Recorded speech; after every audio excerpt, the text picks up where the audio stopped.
I remember the moment I saw the balance. Zero. Every account, every penny, gone. I didn't scream, I just stared at the numbers. Blank, calm, hollow.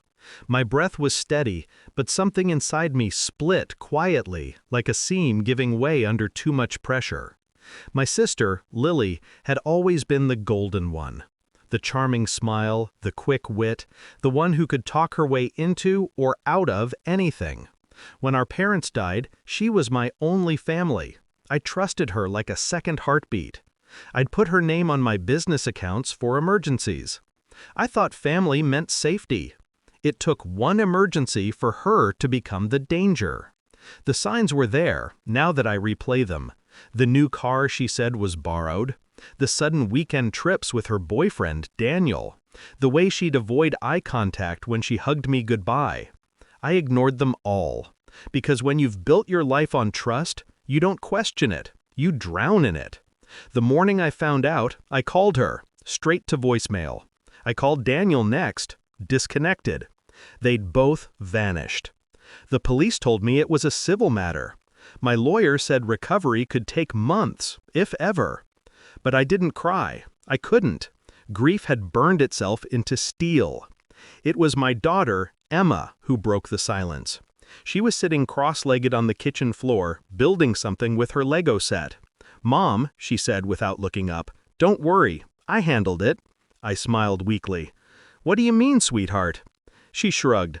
"Aunt Lily took your money, right? So I took hers." I thought it was just a child's fantasy. Kids process pain through imagination. I let her have that. But a few days later, the phone rang. Lily's voice tore through the line, shrill and shaking. "What the hell did you do?" she screamed. "My accounts are frozen. My crypto wallet's empty. My phone's locked out of everything. Daniel's gone." I didn't speak. I just listened. Her panic was symphonic. "Don't you dare play innocent," she spat. "I know it was you." I smiled. "Lily," I said softly, "I don't even know where you are." Click. Silence. But I did know. 2 weeks before she ran, I'd noticed something strange on my laptop. Emma had been watching coding tutorials.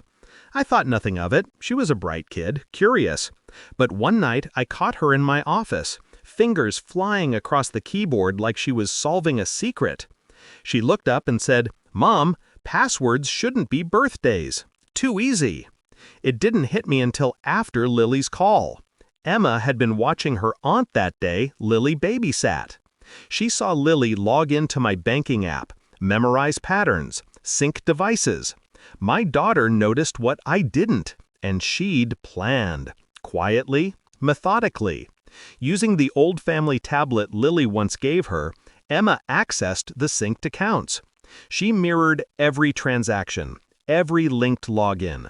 When Lily transferred my money to her offshore wallet, Emma rerouted it, back into a hidden trust under my name. Then she reported Lily's ID as compromised through multiple banks' fraud portals.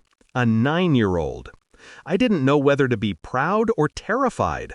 I sat her down, told her hacking was wrong, illegal. She nodded, serious, but her eyes said she knew something deeper. Justice has its own language. "Mom," she said quietly, "Aunt Lily knew your passwords. That's stealing. I just unstole." That night I checked my accounts. The money was back. Every cent. And Lily's trail? Erased. When Lily finally returned, she was a mess. Paranoid, broke, and furious. She showed up at my door, hair disheveled, eyes red. "You ruined me," she hissed. "I was going to start a new life." I looked at her, my sister, my betrayer, and saw only emptiness where love used to live. "You already did," I said, "without me." She pushed past me, demanding to use my computer to fix this. But the passwords had changed. The IP trace led straight back to her. Within days, she was under investigation for fraud and identity theft. I didn't press charges. I didn't need to. Her own greed did that for me. Sometimes at night, I wonder if revenge is ever clean, if it can exist without staining your hands. But then I see Emma, sleeping peacefully, her little hand still curled like she's holding justice itself. And I realize, maybe I didn't raise a hacker. Maybe I raised someone who understood something I was too blinded by love to see. Family isn't who you trust most, it's who trusts you least, and what you do when you finally see it.